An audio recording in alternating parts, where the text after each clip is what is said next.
My mission is to get to the finish line with a smile on my face. That's probably the best way to say it.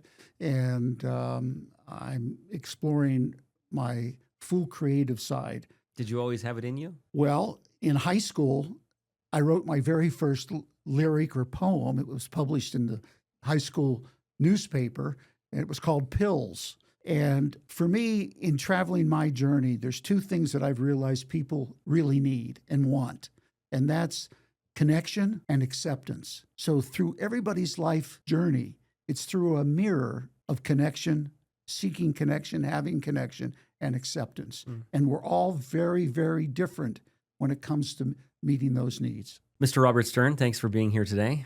Pleasure to be here. One Take Bob. We met not too long ago, had a phone conversation.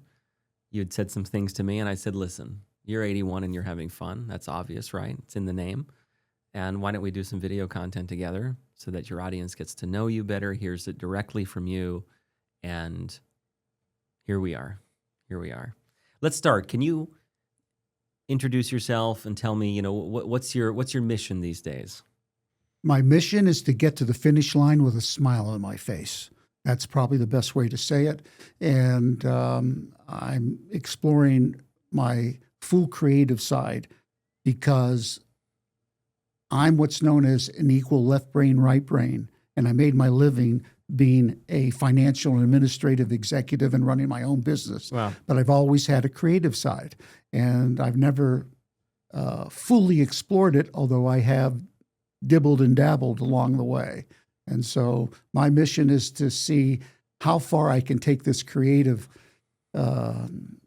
exercise and see where it'll go. It's interesting. I think that you come from this financial background, also military background, and it seems that it might be tough to open up the creativity after doing something so structured in that way for a long time. Would you agree? No. No? Because I'm equal left brain, right brain. They both flow. Interesting. The question is which one do you shut down to make the other one work? Did you always have it in you? Well, in high school, I wrote my very first lyric or poem. It was published in the high school newspaper, and it was called Pills. And I don't remember the entire verse, but I think the end of the verse went, let me think how it went. Now remember this, as life goes on, if you should ever take ill, just travel down to the nearest store. They're bound to have a pill. Okay. That's great. So something of import to you that I know, what you want your listeners to feel when they hear your music. Tell me about that. Well, for me as a young boy, I was always kind of different, okay, because I don't know why, but I was kind of different. They said I was precocious. I didn't know what that word even meant for about 5 years after they used it. And for me, in traveling my journey, there's two things that I've realized people really need and want, and that's connection and acceptance. So through everybody's life journey, it's through a mirror of connection, seeking connection, having connection, and acceptance. And we're all very, very different when it comes to meeting those needs. Interesting. So you write in such a way that you want people to feel connected to the music, to what they're hearing, right, to others? I want them to feel something within the context of their lives. I'm giving them something from within the context of my life, why I wrote a certain lyric, why I expressed a certain feeling, and hopefully not on every song, because we all don't like every song. It's like there's something there. I've written in many different aspects, different genres, from country to pop, one gospel song. So it's like it's a selection for people, and I write about whatever interests me. Is it standard for a lyricist to write across various genres? Do many stick to one? How does that work? That's a great question that I can't answer. I don't really know. The album that I'll have coming out is in the spring of 26 is entitled "Moving On." It's a part of life, and there's going to be different genres. So there'll be country on there, there'll be pop on there, and there'll be different singers. There'll be male and female different singers on the songs. How do you source the talent of which that is taking your lyrics and turning it into the end result? The internet is a phenomenal resource, and the world has changed. When I first discovered the internet when I was carrying around in my mind during this period of time a screenplay that I had in my head for 40 years. So I went to the internet. And I started to see, I wonder if there's accredited screenwriters here that will co-write with me or source it or do whatever they do, and we'll do it. So I went there. I found an accredited screenwriter. In fact, 20 applied to the ad I put up. Wow. I interviewed 12, hired one, and we wrote the first screenplay. And this is circa what year, approximately? Within the last 2 years. Oh, it was recently. Okay. Within the last 2 years. This is when I decided to start doing this stuff. I see. So you carried this concept for 40 plus years in your mind, and you said, I'm going to go to the internet and I'm going to see, how do I find these people? Yeah, it was a screenplay entitled Second Lieutenant. It's a fictional story, but I was stationed in Germany, and I created this story. It's kind of like Serpico in the Army, all right? And then that was my first one, and then it led me to want to do a second one. And I wanted to do a second one called Understanding Women, okay, as a comedy. Mm-hmm. And then that led to me finding this female screenwriter, and that's what's evolved into the movie that I'm involved in, and we'll talk more about that another time. Incredible. But that made me aware of the lyrics I had sitting around. Mm-hmm. All right. I wrote a bunch of lyrics 40 years ago, and I said, and I wrote but never published a book called The Lyrics of My Life. Well, that book could be expounded terrifically now, because what happened was I got triggered and started to go to the internet. And to answer your question, there's tremendous amount of people on the internet, singers, producers, composers. So I took my lyrics, I put an ad up, and then learned how to source these people, make judgments about it, which led me into the world of artificial intelligence, knowing some people are for real, some people are doing this, some people are getting the music, some people are actually singing, sometimes it's the computer that's singing. Yeah. But I became educated in all the different aspects online. And so some of my songs have some artificial intelligence in it, some of them don't, and it's a mixture. That's very interesting. And of course, one can visit your website and hear a multitude of the work that has been done so far. www.81andhavingfun.com. That's the number 81andhavingfun.com. Yeah, I love it. It's a great name. As soon as I saw it, I said, "This is interesting. This is interesting." And what a fun thing at 80-ish, right? 80 plus, to be able to look back and say, "Hey, I'm going to do something totally different. I'm going to go to the internet. I'm going to start researching. I'm going to just start doing." Because many people think endlessly, right? But don't actually do or go through with it. Would you agree? Yes, I've always been known as a doer. I love that. I love that. And you've done a lot in your life. Yes, sir. A lot. And we'll go into detail. I have this point here, why 81 and having fun isn't just a slogan for you, right? So again, let's talk more about why it's important for you and what fuels this. The short version is 2 years ago. 2 years ago, I was feeling old. I just thought I was sluggish. I was whatever.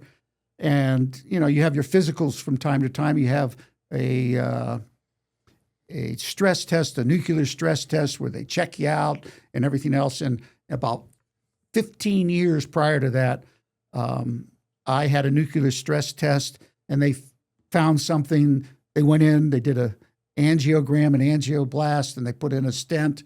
Fast forward 15 years later, they do another test, and it looks like there's a shadow there, and they're telling me, you better check this out.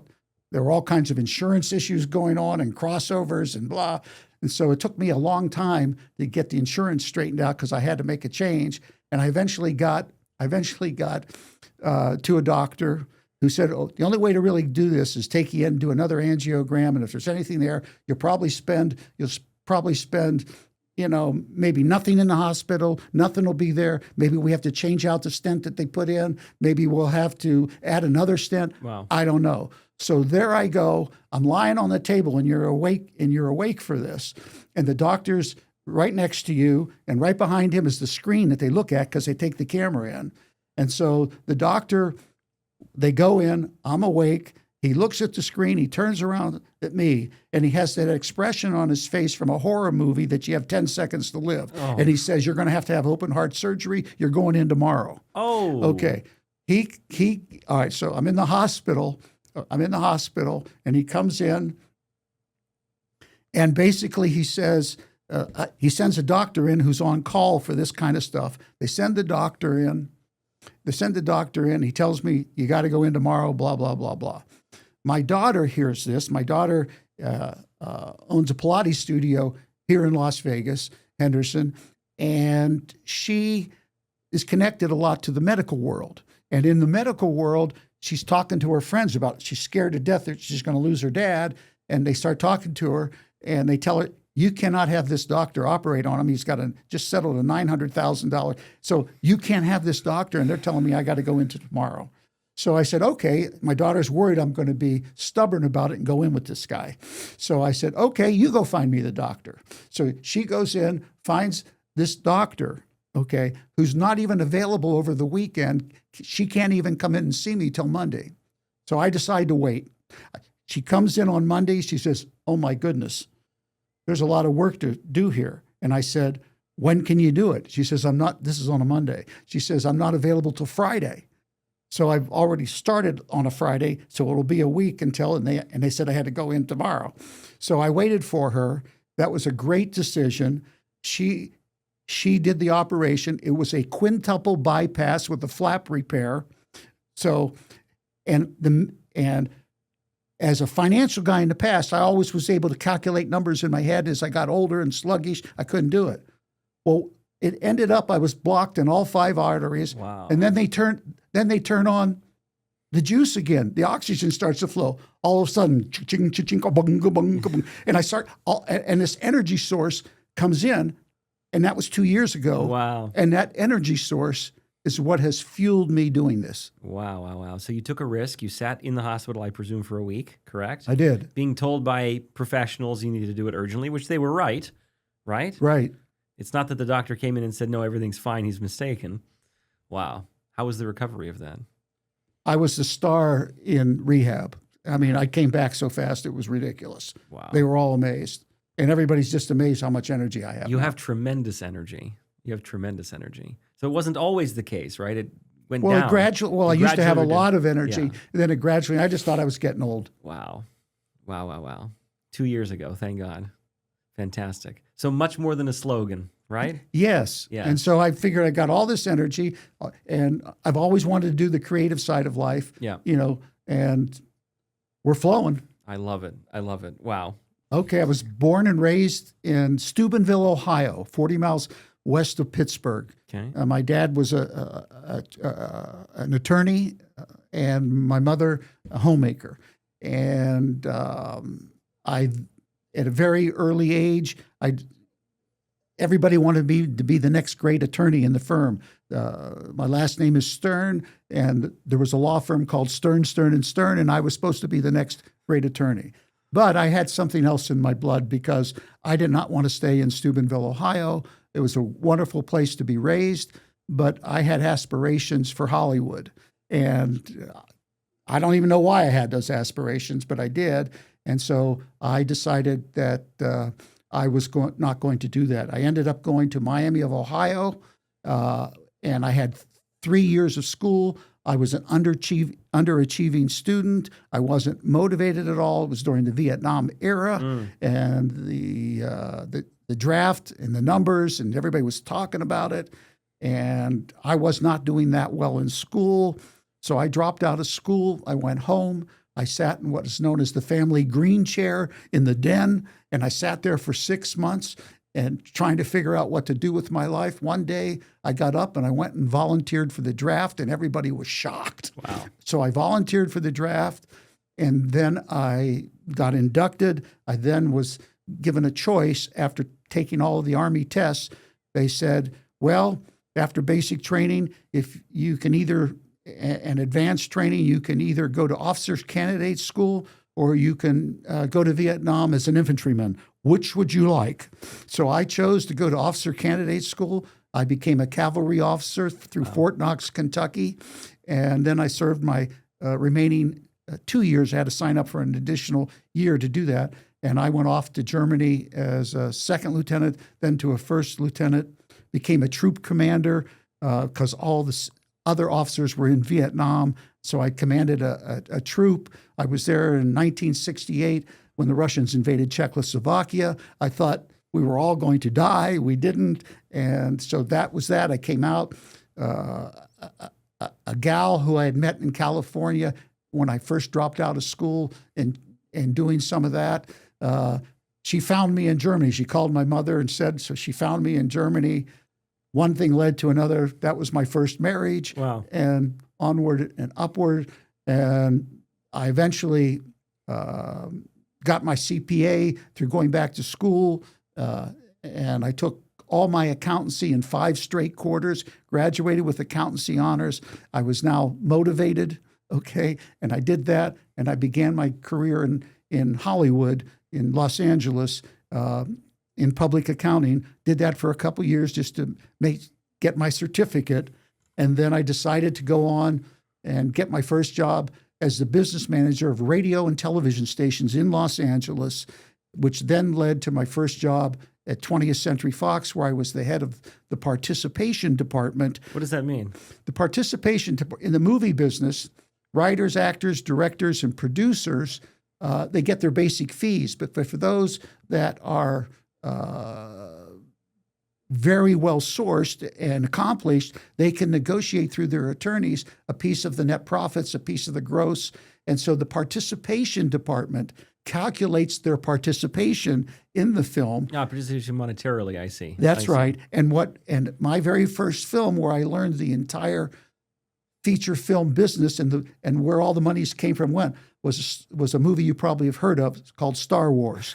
So it's like that was my very first. That was your first. That was my first movie, and I headed the participation department.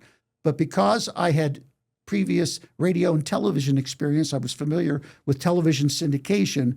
I then got promoted to go to the television division, and I became first the controller, then the VP finance, then the chief financial officer of Fox Television, and I was there for the final years of MASH. I went to the final MASH wrap party. I went on to corporate in Fox, and then I went on to a company called New World Entertainment because one of my bosses at Fox became a senior executive over there, brought me over there, and I did that. And then I went on to a company called New World Entertainment. New World Entertainment did the Wonder Years. Wow. And I had a little bit of a career there. And that's where my second wife passed away. And we'll talk more about that at another time. And then I went on to found my own company called Cash Flow Solutions. 2 things I've always been good in life from my early days. One is writing silly verse, and second is collecting money. And so I took my collecting money into a business where I ended up getting my first law firm as a client, and I collected on an hourly basis millions of dollars for them, which then led to the second law firm, the third law firm, and I created a niche business where I represented over 200 law firms collecting money from their clients. Essentially clients that owed money to them on billable hours, something like that? Or settlements and that didn't disputes. I resolved disputes. I took monies that they had already written off, and I looked at them. One example was in one law firm, I found $1 million write-off to an insurance company. I said, "Do you mind if I take a look at that?" I said, "I'll do it on a contingency basis. Doesn't cost you anything." Yeah. I took it on a 30% contingency basis. I took that. 2 phone calls later, I had settled it for $300,000 and got a $90,000 fee. Fantastic. And that became my business. I love it. I love it. Takes guts to pick up the phone and make calls like that. That's very interesting. So look, it just in my mind, I think from childhood you had a desire to go to Hollywood, but not in the way that you ended up being there, correct? Correct. I assume you wanted to act at that time in life. In as a fact, child. when I came out of the military, I took a short acting attempt, but I could never cry. Couldn't cry on cue. And I said, if I can't cry on cue, this is not the way to go. How's your German after living there for so long? Nein sprechen Sie Deutsch, eine Bier bitte, Rippchen mit Kraut und Brot, and directions. Always looking for the city of Umleitung. There's an arrow pointing there. Umleitung means one way. My grandmother and my mother are German, and I remember the language from childhood. Not that I can speak. My first language actually was Polish. Okay. Not that I speak a word of it, but now. But anyway, I wondered about that. Very interesting. So cash flow solutions happened till what? Till when? 10 years of cash flow solutions. And that's when I sold it, and I went back into the business as the entertainment business as the general manager of a talent agency in Beverly Hills. Wow. And so I did that. So all of this is in L.A.? Yes. The whole thing? Yes. And I had a very dear friend. She's a world famous psychic. Okay. And I'm a little psychic-ish myself at times. And so she was my dear friend. She told me after I'd gone through a divorce, which she told me I was going to go through, but it's like, this was your first, correct? No, Second? No, this was my third. Oh, third. Okay. Okay. This was my third. And so, yes, my second wife, the first was a divorce. The second, she passed away. And the third was a divorce. And my dear friend Beverly, the psychic, told me about the crash that was coming in LA with the real estate. She says, you're at a perfect time. Your son's going into college. He's there. Cash out of LA. Get out. And that's what got me to Vegas. And this was approximately when? Was this the I big moved, one? 2008? I actually moved to Vegas in December of 2005. And that was at the peak of the market. Peak, yeah. Yes, actually in January of 2006, the value of the house or the condo that I sold at that time declined. Wow. In LA? In LA. Wow. And like, why Vegas after decades in I had LA? a daughter. One of my daughters, the older daughter, was selling real estate here in Las Vegas. And so she sold me a condo. And I said, I don't know where I'm going. I don't know what I'm going to do, but I'll move into that condo. So I got rid of the tenant. When I say I got rid of, their lease had expired. And I decided just to move in. It was only a 700-foot apartment, okay? And I moved into it temporarily. I was only there for maybe a couple of weeks when I went out and bought a house. Yeah. So it's like, and that's what started me, and why Vegas, and then it stuck. Look, I think Vegas is a really great town. I love it. I love it also. And, my interests over the decades that I have been here have changed, obviously. What is good to me now at 40 is not good to me when I was 20, vice versa. And I recall, I have two small children, and I recall prior to my first being born, my wife and I took numerous exploratory trips around the country with this fantasy that there was going to be some better place for us. We would leave Las Vegas and think, we can't wait to get out of here. It must be great in wherever destination we were going. We did a number of these. And on the way back, we would land and say, thank God we're home. So I think it's a special town not that I'm exactly seeking entertainment these days, not that I'm very busy professionally, personally, but, world-class food, world-class when you wanted entertainment, lots to do, open hours. Many places, they're used to places closing at 4 or 5 p.m. and that's it, right? Not in Las Vegas. What about for you? What are some of the highlights? Well, before I give you the highlights, I now remembered pills. Okay, so I'm please. going to insert it here.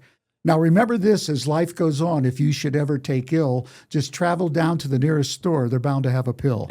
Okay. That's great. Boy, I got that out of my system. I love that. Okay. So the highlights here, well, at this stage of life, there's just so much available. Yeah. And I like concerts. I like entertainment. I like food. I like living. I like sports. So Vegas is all here. It's all here. It's all here. And I like to travel. And so it's a great hub to travel from. It is. It is. And oftentimes, too, like I have clients all across the country. It's not so difficult to convince them to come here for a working session, right? It's It's like not the worst thing you've ever heard. Come to Las Vegas for a day or two. That's right. And I have friends around the country, and I have Raiders tickets. So it's like, well, this hasn't been the best year. Maybe we'll get the number one draft. But it's like they'll come from around the country to hang out with me and go to a game. Yes, of course. It's terrific. Yeah, agreed. Where in LA did you live, by the way? Well, let me tell you the story of living in the San Fernando Valley, because I came from the Ohio Valley to the San Fernando Valley born there. to the Las Vegas Valley. Yeah. So I'm a Valley guy. I was born in the San Fernando Valley. What part? Well, I lived in Encino first. Okay. And lived in Tarzana, lived in Reseda, then I went to Glendale, closer to Pasadena area. I moved around quite My a bit. cash flow solutions office was in Glendale. My first place was in North Hollywood. I spent most of the time in Studio City. I see. I have less experience with Studio City. I remember Glendale. I lived in, what's the main street in Glendale? Brand, I think. Brand. It was And like Central's parallel to that. there was a restaurant, like an Armenian place. I think it was called Rafi's. I lived across the street from there. This is maybe 15 years ago, something like that. Okay. I'm a big fan of LA as well. You got to live there, though. You know, if you're just a tourist, I think going there, you see the traffic, you see all the negative. But living there, I really enjoyed. I enjoyed it. I had a great run but I didn't have the kind of traffic until the very end when I left. I've been in Vegas 20 years now. So it's like, but I had a good run in LA. I loved LA. Yeah, LA. And by the way, I was in Woodland Hills, Warner Center area. Yes. I had a great time there. Really, really nice. And beats the summer here, obviously. It still gets pretty hot in the San Fernando Valley. But I like the heat. Do you? I just don't like the cold. Well, you're in the right place. I have to go to Chicago soon, and I am assuming it's 50 degrees less than what it is here. At least. Yeah, not looking forward. Okay, so 20 years in Las Vegas, and what's next for you? You've done a tremendous amount since the health episode, very scary one that you went through just a couple of years ago, right? But it wasn't that scary because I knew it wasn't my time. I told you I'm a little psyche-ish. I knew it wasn't my time. Interesting. So you went into it knowing I knew I was coming out of it's it. a bump in the road, I'm coming out of it. I didn't know I was going to come out of it with this kind of energy. Yeah. That was like, oh my God. Big That plus. was like a wow. What do you attribute that to? Are you a religious guy? I come from a religious background, but no, I'm not a religious guy. But I do believe in God and I'm spiritual. Like, why were you given this gift, you think? Is it to do the music? Is it to... Some people seem to think that's the case. I don't have a clue as to why, to tell you the truth. I'm just glad I've been given the opportunity, because some of the songs truly tell a story and an opportunity, like I was talking about, people to connect and belong and to be accepted. I always had. I think maybe I'm giving that to some people. I think I will reach some people that way that will have an impact on their lives. I've said this before in other content that I've created, and I say it's amazing. It's saying in my life that I can have a brief interaction with somebody and say something to them that was meaningful to them, and later in life I'll cross paths with them again, and they'll remind me, "Hey, you said X, Y, and Z to me at that time. It had an impact on me, significant one." And I can think for a moment and say, I haven't thought about that since that moment, right? It was just something I said, didn't put too much into it. Well, I read a book a lot of years ago called The Celestine Prophecy. I've heard of it. And in the Celestine Prophecy, they say there's no coincidences, that two people come together to exchange certain energies. Sometimes they're both exchanging something that each other needs. Sometimes it's only for one person. But that's the experience that you had when you shared that with somebody and it impacted them. And it impacted them. And me, the next step of that is, I'm very interested. Look, every time you mention a particular lyric of yours, I'm like, wow, I really love how it comes together. It's very, very good. And the point I'm making here is that who knows what impact you have made or will make on individuals that hear it, right? That you come across. It could have a significant impact is the point that I'm making. Whereas I'm just happen to blurt something out. It's not lyrics. It's not, something meaningful per se. I like the fact that Yours has infinite ability to touch. It's just a matter of getting in front of the right people.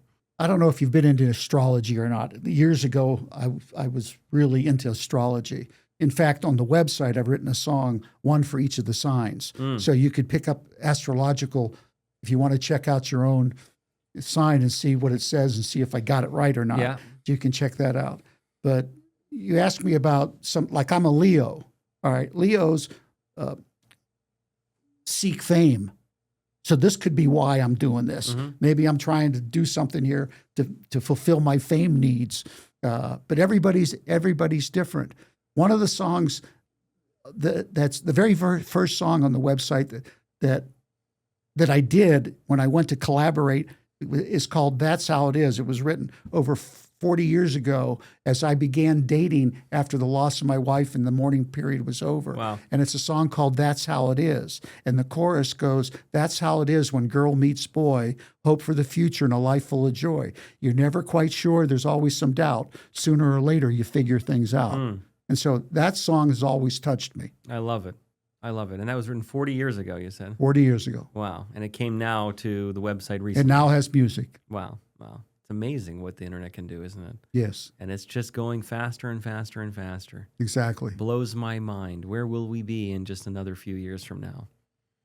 Blows my mind and also terrifies me, frankly. Well, I'm not scared. I come from what I call the luckiest generation. Yeah. So it's like, it's been a great ride. I oftentimes say to myself, I wish that I was this age some decades ago. Okay. I do. My wife feels the same way. Yeah. I wonder, again, I have a 10-month-old son. I have a 3-year-old daughter. It's interesting times. You got your challenges. They're the loves of my life, You know, undoubtedly. great. You have 2 girls? I have 2 girls from the first marriage, and the boy is from the wife who passed away. Wow. Fantastic. 3. Beautiful. Are they both in Las Vegas or one? Only the younger daughter is here. The yoga Pilates. Pilates, excuse me. It's all right. Yeah. Excellent. What are the other 2 doing? My older daughter is a real estate mogul, and she's in California. Uh-huh. She's been through from Thousand Oaks to San Diego. She remarried a couple years ago, and so she's focusing more on San Diego. My son is an editor and working in the business in LA. What about the movie? The movie, I'm just about to receive the final script and the budget. The movie, the working title is Flyover Country. It's about a Nashville band working the tri-state area of Indiana, Ohio, and Kentucky over a 2-week period. And are you familiar with the term flyover country? I am. Okay. So what happens is this band is, the lead singer is kind of mediocre. One of the players, he hasn't really written many of the songs but he's on the verge of a breakthrough.